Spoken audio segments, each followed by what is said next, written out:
El primer reporte sobre la inflación en Estados Unidos decepciona a los economistas y causa preocupación en los mercados. Según FactSet, los economistas esperaban una desaceleración de 2,9% en la inflación, pero la inflación subyacente se situó en 3,9%, según la Oficina de Estadísticas Laborales, mientras que el índice de precios al consumidor muestra que la subida de precios en enero ha sido del 0,3%.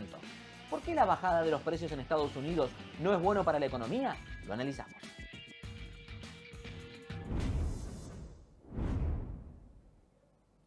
Y para analizar este tema saludamos y le damos la bienvenida ya a Carlos Asilis, economista y CEO de Globista Investment. Carlos, gracias por estar con nosotros.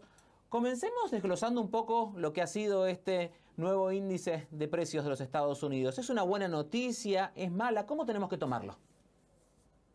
Sí, bueno, el indicador salió un poco por encima de lo esperado. Sin embargo, eso se debió a una inflación subyacente empujada por un aumento en la inflación de la vivienda.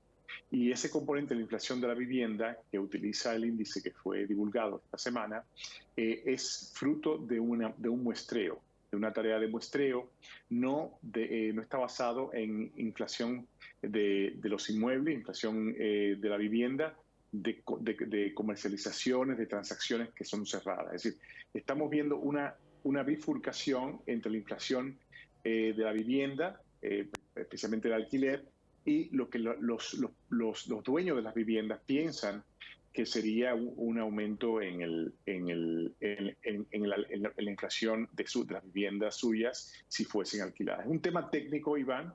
El mercado de bono cayó fuertemente el día que fue divulgada el indicador, al igual que la bolsa, pero se ha recuperado conforme el mercado se ha focalizado en otros datos, como por ejemplo las cifras más débiles en el gasto del consumo, en el mes al detalle, ¿no? La venta al detalle en el mes de enero, así como también el mercado de bonos está digiriendo un poco el hecho de que la inflación subyacente quizás fue artificialmente empujada por el tema del muestreo e ignora que verdaderamente estamos viendo una desaceleración de la inflación, incluso en el ámbito de la vivienda.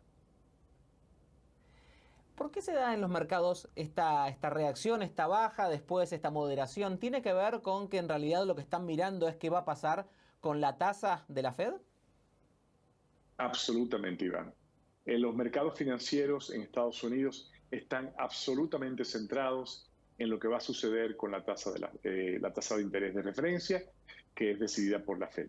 Inicialmente se esperaba que que el recorte iba a darse en marzo, posteriormente en mayo, y ahora el mercado está imputando una cierta probabilidad de que el primer recorte en la tasa de la Fed será en junio. Y los mercados, tanto en el mercado de acciones como el de bonos, están respondiendo de una forma bastante rápida, súbita, a cualquier indicador que cuestione los tiempos de la Fed en ese sentido. Teniendo en cuenta este índice, las reacciones de los mercados, ¿qué podemos decir? ¿Qué nos está mostrando esto de la economía de los Estados Unidos? ¿Está por el buen camino? ¿Se está empezando a complicar? ¿Hay algún signo de Sí. alerta? Digamos, si los mercados esperan que la desaceleración sea un poco más rápida de lo que ¿es necesariamente una mala noticia? Bueno, los datos en nuestra estimación los datos económicos indican que la economía se está desacelerando, estamos viendo una desaceleración continua en las condiciones del mercado laboral. La incidencia de despidos está aumentando. En segundo orden, las ganancias empresariales en Estados Unidos para el cuarto trimestre de este año que terminó, del 2023, cuando excluimos las 7 empresas magníficas, ¿no? El Nvidia, Amazon y demás, estamos viendo que para la gran cantidad de las empresas norteamericanas vimos una contracción de las ganancias de un 10% interanual.